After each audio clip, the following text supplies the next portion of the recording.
Hey, everybody, welcome back. And today we have another great treat. Today we're going to be talking about Evolution Land. Today we have with us Dustin Lee. He works as business development for Evolution Land, and he's going to be going over pretty much the basics of onboarding new beginner players and how does the game look. And the reason why this is such a great treat is Dustin happens to have one of the largest portfolios for the game. So he's perfect candidate to show us how the game operates. So Dustin, what brought you into the game Evolution Land? How did that journey begin? All started in 2018 after, finally realizing the value of NFTs in virtual space. So I started, looking to multiple projects, and virtual space became more, viable after some time after learning. So I ended up getting into a few projects, including here Evolution Land. So I ended up, purchasing some land and just kind of playing the game. And they had like a grand vision that included a metaverse aspect to the game. So it pretty much, drew me in at the early stages. So Evolution Land is a virtual simulation blockchain game that's built on 26 continents. Each continent is representative of a public chain. Currently, we're on Ethereum, Tron, Polygon, and Hiko, which we even have a fifth continent coming out called Crab. It's a Columbus continent. Our Crab network is our blockchain, our underlying technology that we have that's built to utilize in gamification in Evolution Land. So we have like layers of technology behind this game. So yeah, I'm going to go and show some more. So yeah, once you get to the continent screen, there's different continents. There's 5. So Columbus is going to be the new one. Ethereum, and this is Atlantis. Byzantine Tron. Crab network is Columbus.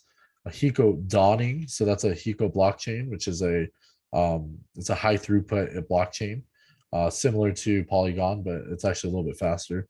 Polygon Eden, so this is the most accessible for Ethereum users, I would say, that we go on Polygon, but in this case we're going to Hiko. I prefer Hiko just because it represents more development of the game, because it's a faster blockchain. So we already released all the features on this particular continent, and then we're going to be releasing it soon on Polygon, and that is the profession system, which is attaching weapons and whatnot. So so actually, let me start from here. So when you access these different chains, you can still use MetaMask. So what happens is when you access a different chain, it's going to ask you to connect to that particular network. So if you haven't in the previously done that, it will ask you to add RPC information, which is specific to that particular blockchain. So you might use the same address to access the contents of your wallet, but those blockchains are separate and completely different. But the address that you have is universal. So if you go into another public chain, you can still use the same address. It just won't show up on that network depending on which one is involved. So in this case, the Hiko network is like a Polygon or Ethereum. You'll be able to switch between the networks if you manually choose. So say Hiko or Polygon, it will automatically choose that for you. And then once you do so, you'll be able to log in and then sign in and everything. So the RPC information is important when connecting to these particular networks, just in general. But that's kind of where we are at the multi-chain ecosystem. But MetaMask is compatible across the board, so you don't have to switch it out. Okay. Yeah. So now we're logged in. I noticed that there was some Chinese writing in the game. Are the Yes. developers? Is this a game developed in China? So the team is mostly Chinese, but they are located in Singapore. So that's where the headquarters is for our main project, or main business is. It's called Itering. Itering is like the project company, and then we have Darwinian Network and Crab Network, or blockchains, layer 0 blockchains, and then on top of that is a application layer, Evolution Land. So we have that as our star project to gamify our technology. So, but yeah, they're based out of Singapore. Okay, so now that we're in, how do we start? So, I guess we'll just start on what everything is here. So what we're seeing here is the name of my avatar. Um Here's like your assets. So with assets, I'll show you there's the ring token. So I'll just show you here. The ring token is the native token in the game, as well a native token for the blockchain Darwinian network. So it's like a multi-ecosystem token. And then Katon is our governance token. So this is like the only way to produce Katon is by staking Ring as a commitment for a time lock for 1 month to 36 months, and you earn Katon as a lack of liquidity. And so the only way to produce that is if you stake it. So it is mostly inflationary, but only by staking, and is also deflationary for people that build on our ecosystem as a gas. But also it can purchase special land and whatnot. And then each resource is representative of an element. This is gold, wood, HHO is water, fire, and silicone is SiOO. These are all needed in its own ways to upgrade your characters in the game, apostles, as well as upgrade these drills. They're called props. Props could be drills, it could be items or weapons, but they all require tokens to upgrade them. And so what happens is similar to Farsight, the CNFTs, you're locking in a certain token value, so that it holds a certain value. Also adding liquidity pool tokens to it too, so it's like another level of liquidity that you're adding to these NFTs, and then you can decommission and return it. So it maintains a certain value, but these are all used to upgrade different aspects of the character and items that help the character. And then let's go over here to land. So you could go to my land, which are going to represent your land, of course.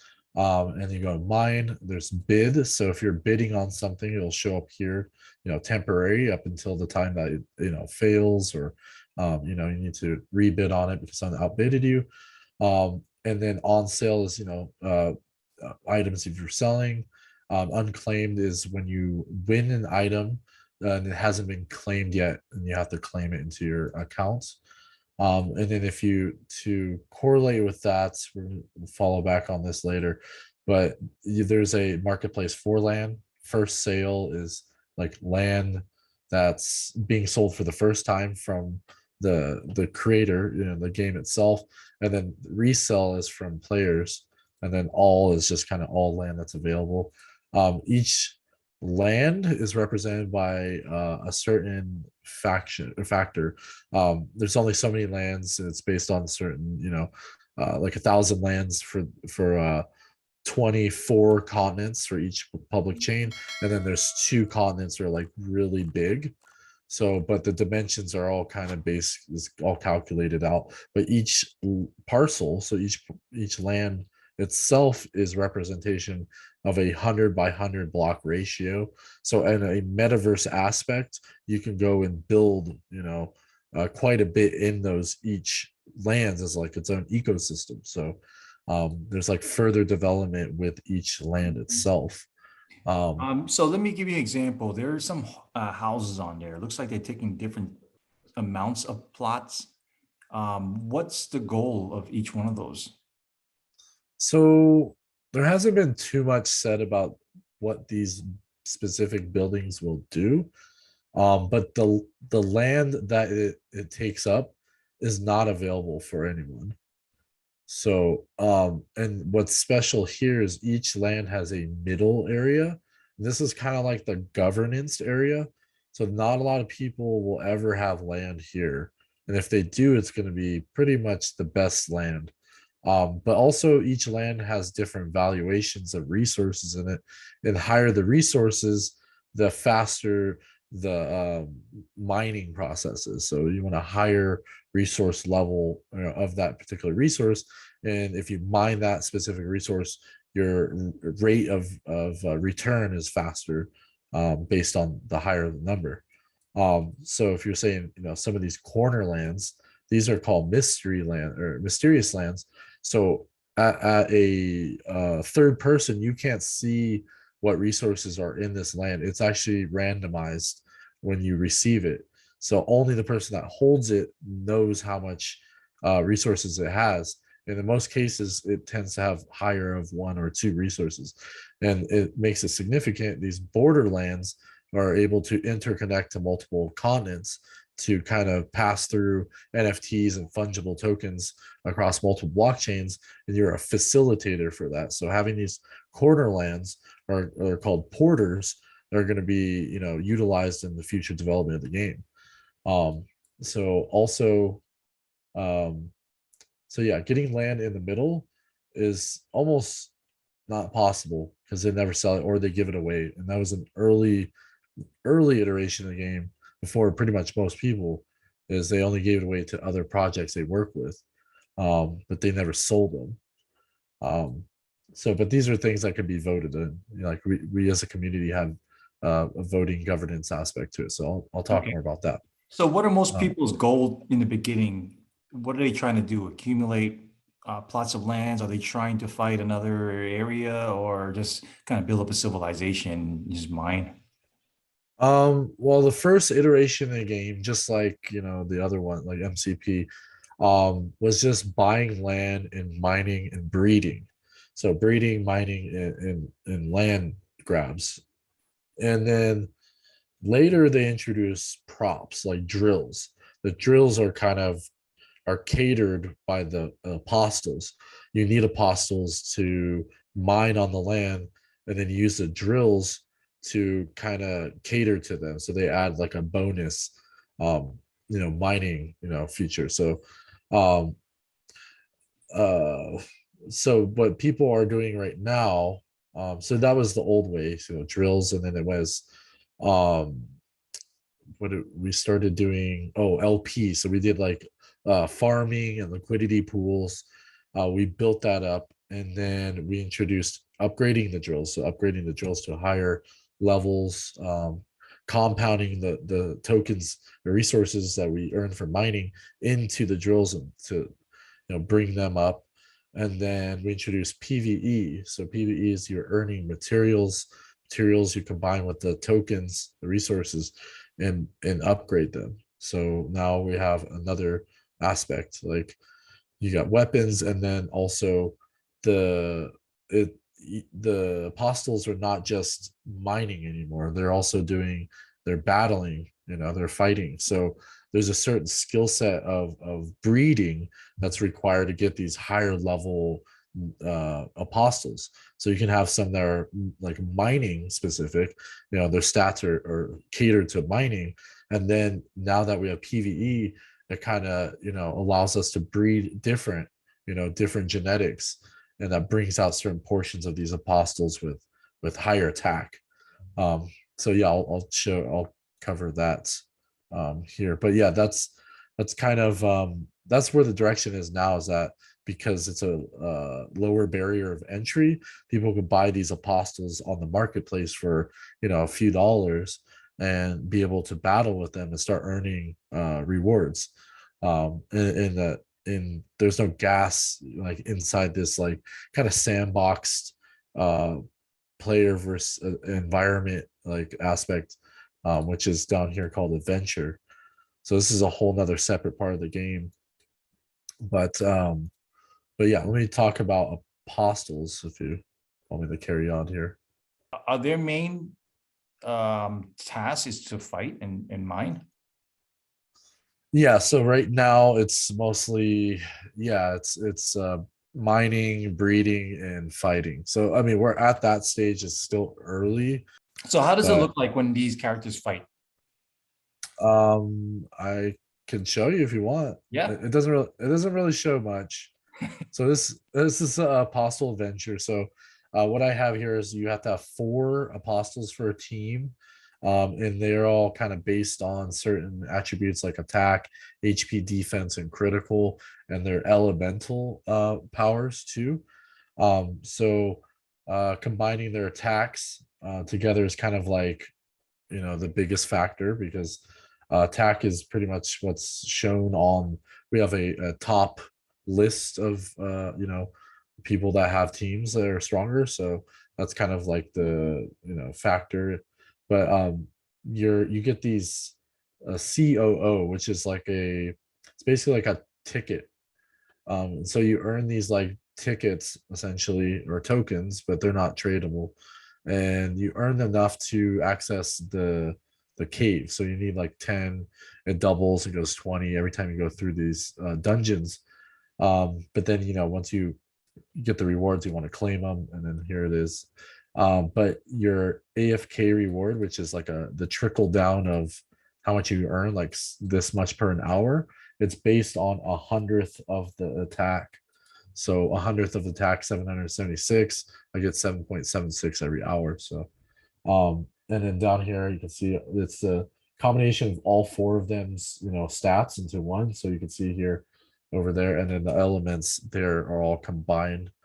So the elements are originally utilized for mining, but now that we go through these dungeons, these particular monsters have weaknesses that are changed out throughout the day, so it kind of counter reacts depending on which element you have.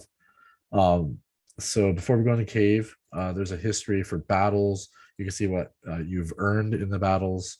You can earn more tickets. You can earn these materials. This is the best material you can get right now. And then you can see the team combination and how that worked. And then here's what you've earned. So you don't have to collect every day. This is a transaction to the blockchain. So once you do this, you want to collectively do that.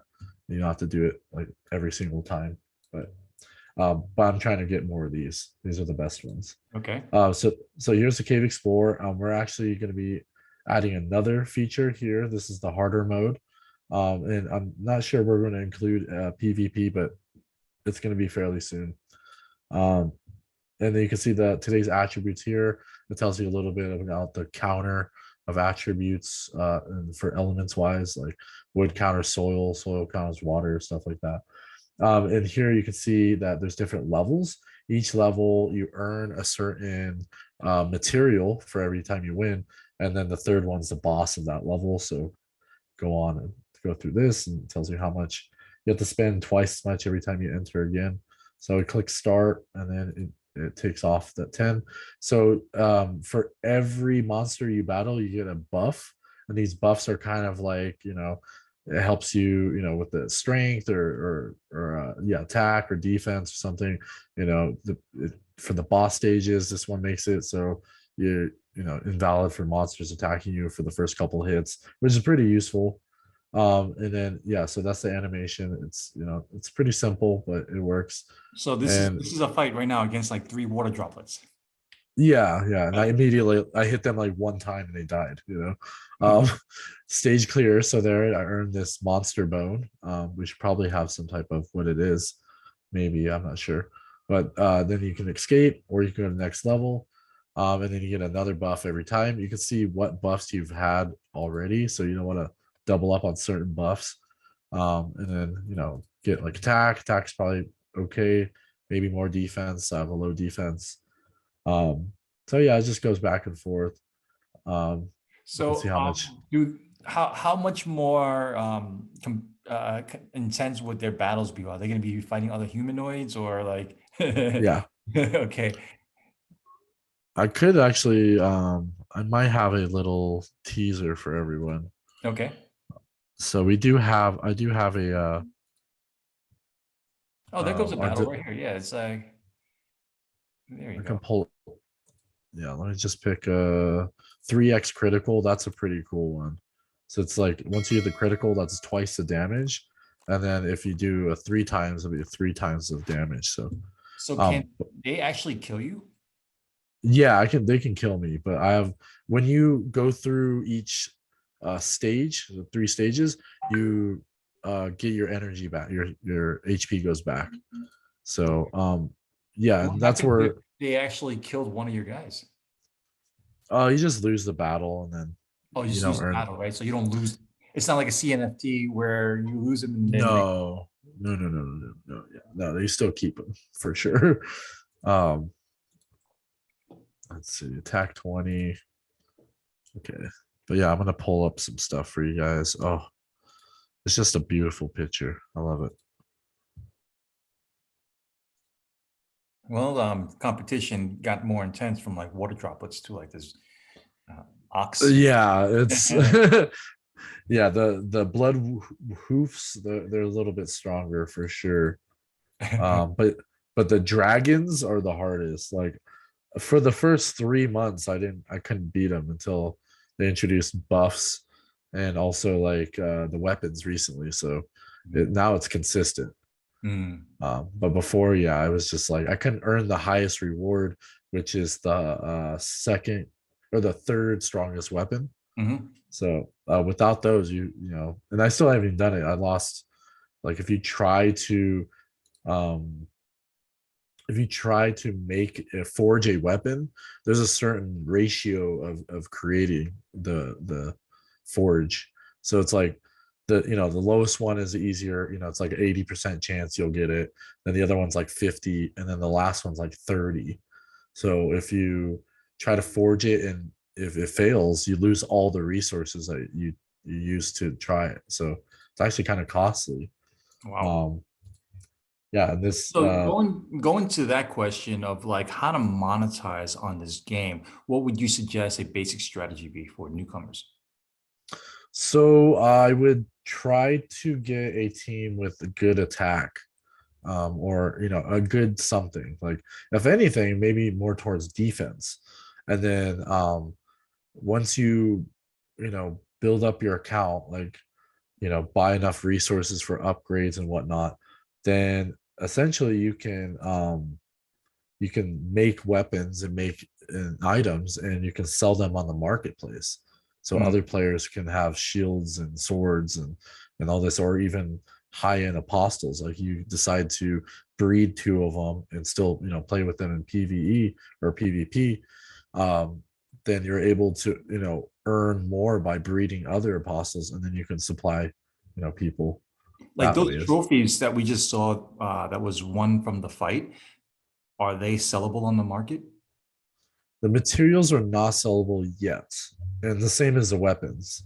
We don't have a marketplace for it yet, but they are all non-fungible tokens. Mm. So Okay. very, very, very possible for sure. So what's the value? What's the thing that's liquid? The most liquid item right now would be between the main token and apostles, his characters, and land. And fun or the resources, yeah, Mm. resources, So liquid. for someone who wanted to get into game for earning, what would you suggest the simple strategy for them to be? I would say at this point, I would say getting, yeah, the apostles, maybe breeding them several times, trying to get like a better option. You don't even necessarily need to buy the best apostles. You can buy them for it's 50 ring. 50 ring is I think it's about $1. So if you spent $1 essentially, you can pretty much get like the best, or really cheap apostle. Yeah, so $2. So for about $8 you can Seriously? have. Yeah, these are I 95 mean, ring. we're so used to other games where things like this would go for like $200 or 2000, you know? Yeah, and so that's kind of the skill set kicks in, is that if you breed specific apostles, they retain a certain value. So if I say, right here I say low to high, if I decide to change that to like generation, well, if I change that to generation 0, that's the first generation. So each apostle is a certain generation. They carry traits with them, as a process, genetics wise, and they also carry its fertility. So their fertility, if carried over, sometimes is faster in the next generation, but sometimes it's slower depending on how far down the line is. So which has a cooldown period that it takes a day, 2 days, a week. to produce. But you can produce them indefinitely, pretty much. Um, but yeah, you can see here is that some of these have a higher mining power. So it's actually, that's pretty cheap for that high of mining power. That's actually pretty good. Um, but if you could get something that's a generation 0 for under 1,000 ring, because you can buy them like the first generation zeros are like that's what you want, because that's like the clean slate for genetics. And so you can kind of add that genetic code down the line and bring it out. Sometimes you get the best apostles. Um, and sometimes you can get, certain mutations. So you don't even know. It's like, Is there a limit on how many generation zeros there are? no, I don't think there is, because it just come they randomly, it's just random. Like they just put them out. So So are there new breeds of generation zeros, or they have to be minted new from the developers? um yeah, the developers would have to do that. They don't. um there's two different, there's, so you can see here there's like an alien version and the human version. They cannot crossbreed with each other. So um these are two different versions of apostles. um so yeah, some things can be, slightly different here. But these are genetics, if anything. But yeah, they can't breed with each other, and that's something that just randomly happens. Like the, I think it is a turning point maybe at how many they breed, and they decide to release these ones. I don't personally know, but I've seen them on different chains. But Okay. So it seems that one of the clear strategies would be to build a team. You could build it cheaply, find something under 1,000, and then go ahead and do those adventure challenges. yes. Okay. What would you say would be the next clear monetization? Okay, so with the land itself, um so each land has a managing aspect where you can put your apostles to work. So they'll just, tirelessly work forever. You don't have to, they They have don't no need stamina, stamina. Okay. Yeah, there's no set stamina. And there might be later, future iterations. But you can see here is that I'm selective on gold. So what happens here is I'm gonna actually do this in reverse for you guys. So I'm gonna stop working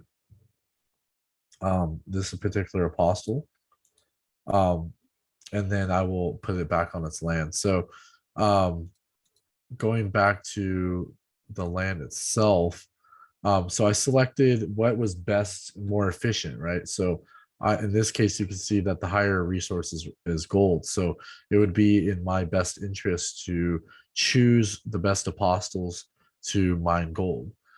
So I get a better ratio and rate from that. So how the drills come into play is that the calculation of all these together combined, say it's roughly about 10. So I receive 10 gold per day, just to round it out.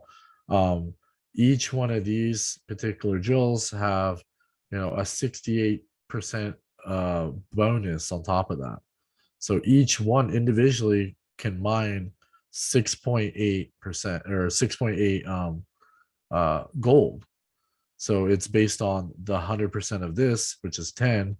100%, would be 10 essentially here, but it's 68% of the total amount that they are mining. So I'm receiving a pretty substantial amount with the combination of the, all these drills.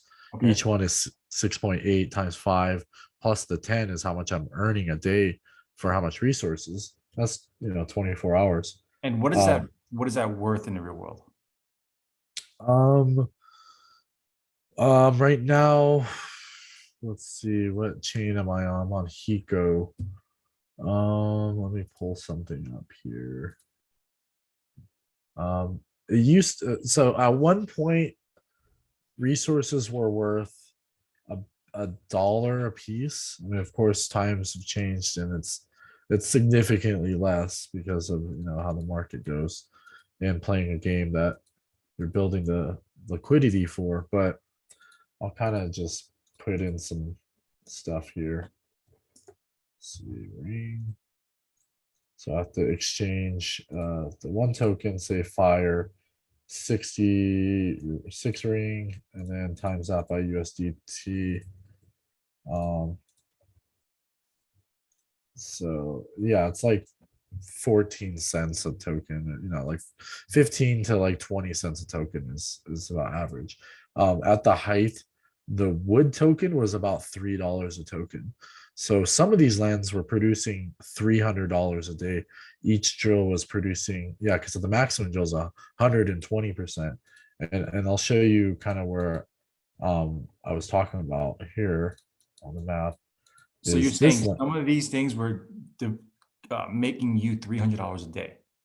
Yeah, this whole this particular land was producing $300 a day on its And it was full liquid? capacity. You can sell it on the market?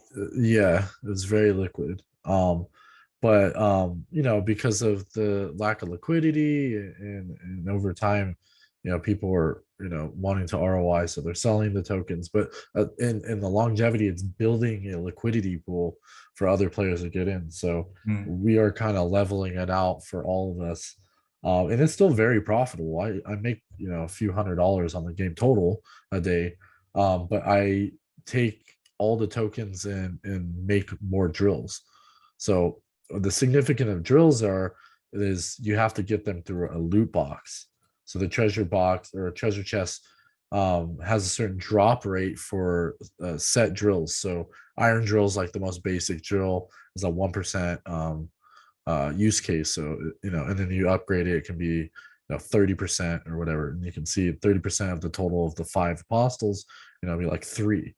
But if you earn a diamond drills are 5%, or no, 10%. Is it 10%? I could be wrong. Yeah, I think originally it's about 10%.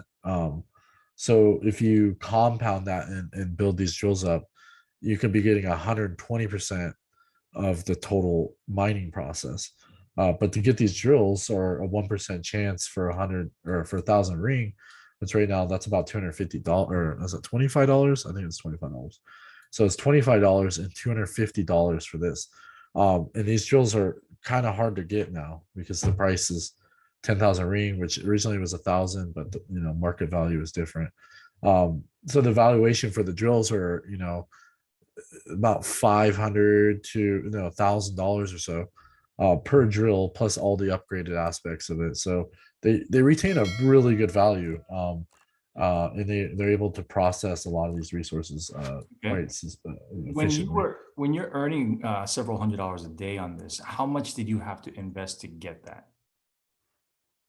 Yeah, that's the big question. Maybe over time, initially I bought the land for about $7,000 or $8,000, or not 7,800, not thousand. Per land is roughly about eight to $1,000 is about average for each piece of land. 800 to 1,000. Yeah, so thought that's but yeah, so somewhere around there. And then each drill, because it's randomized, I'm probably spending maybe $10,000 on like trying to get the best one, just buying 1,000 of them or something. Because you can't just buy these unless someone's selling it. Like there's no market for them. Like there's no, the creator doesn't just hey, we have these available. Like we literally have to take chances to get these things, and that's it. And there's actually if you don't get a drill, you can't mine. No, if you have apostles, you can mine. If you have a drill, you don't have to have land.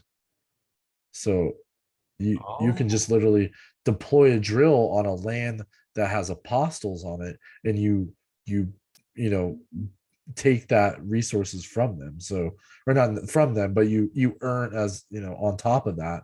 So if you as the landowner it's more significant to use your own drills but you don't necessarily need to be a landowner to be on other people's land drill, with the drill. But there's a protection period. So when you upgrade your drills, you have like a 7-day protection period where the owner of the land can't bump you off the land, or others who have a higher drill can't bump you off after that, within that duration.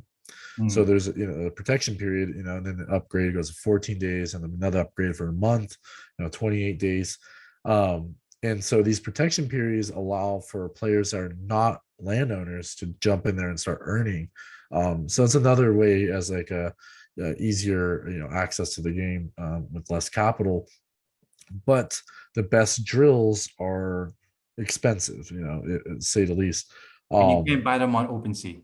and yeah, if you're lucky, people will sell them. I'm lucky, people reach out to me, but or last second, like someone selling them. But they are for sale. Like, there is a marketplace actually in this particular marketplace called XNFT. They're the only people that seem kind of liquid with their NFTs.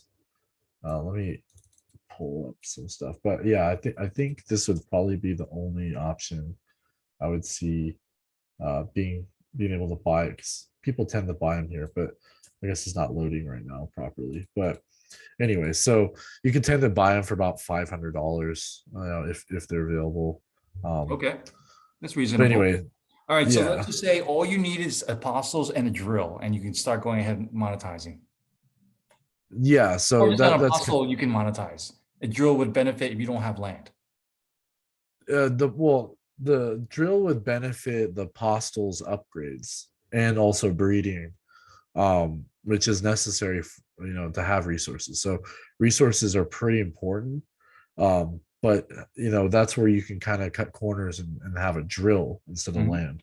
Okay. um So what's the cheapest someone can get together, start putting something together that will start contributing back to their ROI? um I would say resources. Resources probably the easiest access to earning. um yeah, resources are definitely the most liquid for sure. And to get the resources is mining? Yeah, through mining. Yeah. Through mining. Okay. And Yeah. then to mine, you'll have to have a team of 4? No, no. That's what I'm saying with the drills. Yeah, because you need to use apostles on land for mining. You have to have land. You can't. Mm, But actually, you can also rent them out. So you can mm, rent them out, or you can date them and have them sire them to other people, so they can produce a apostle, baby or whatever. Um, so technically you can rent them out, but at this stage we don't have the demand for that. But that is a future, proof, or future aspect of the game, is you can rent out your apostles for work, mm. essentially. Yeah. Okay, that's great. It seems like a lot of games are going that with that business model, Mhm. the scholarship type infinity Axie infinity model. Yeah, it's a hard middle ground, because you kind of give up some decentralized aspects having a scholarship program, or a scholarship where you have to access with like an email. And that's kind of the difference between some projects and this project, Mm, because they want to be fully decentralized. They don't want any custodian aspects, just in general. That's their grand vision. So we have not introduced scholarship programs yet. mhm. Um, but I could see if MCP pulls it off, or and Farsight pulls it off, maybe there is some ability with that without having to have a email attached, which Farsight is. So Okay. In the background and on the main map, I see dragons flying around. What's going on? um let's check it out.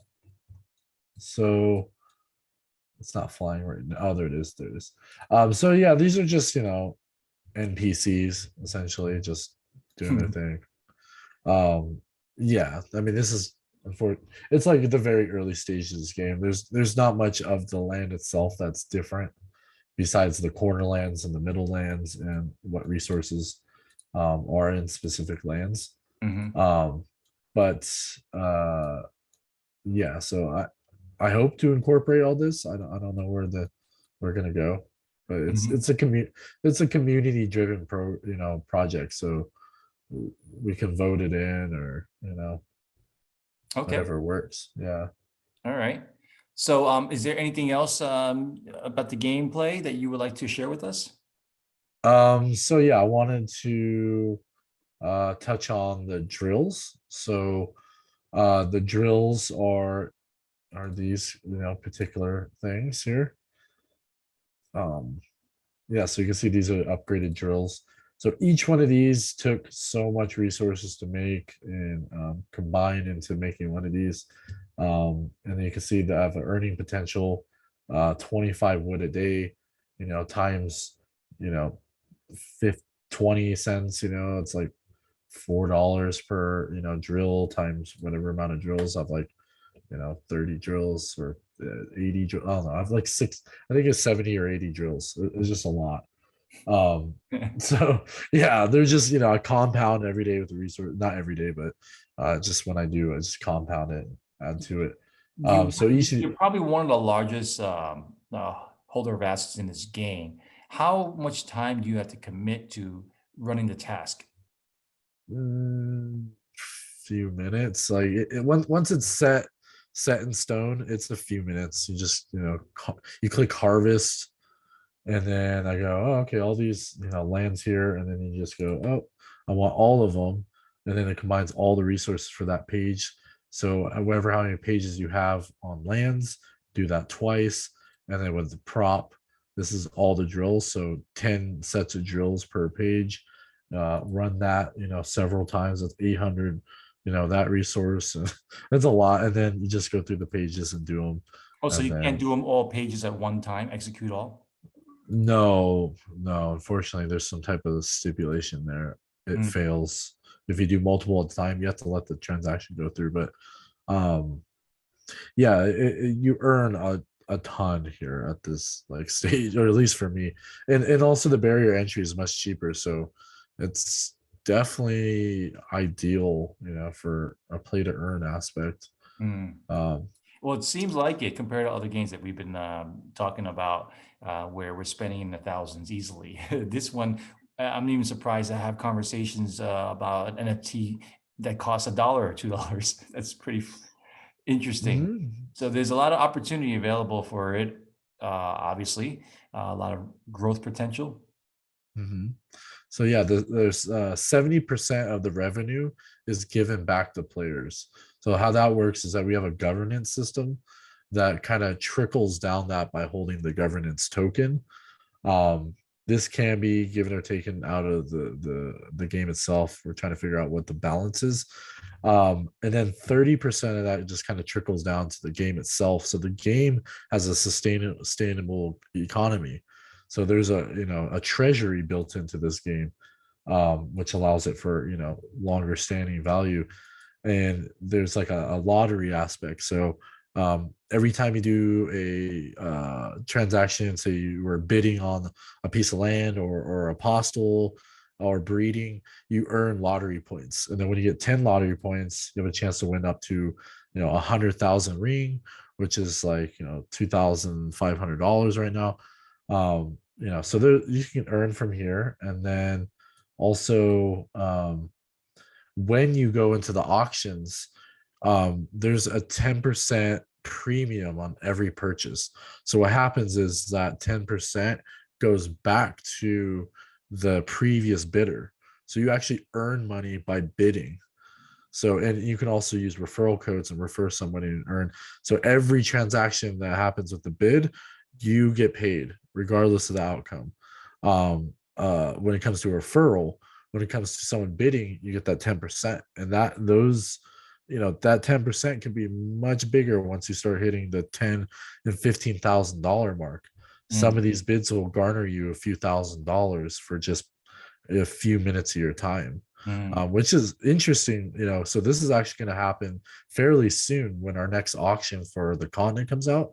So there's a way for people to earn just by attending these auctions. But I think because the cost to get into this game and is a lower a lower barrier of entry, I think it would allow a lot of new game players to come in and give it a shot and purchase a plot of land, get some drills, and run some adventures.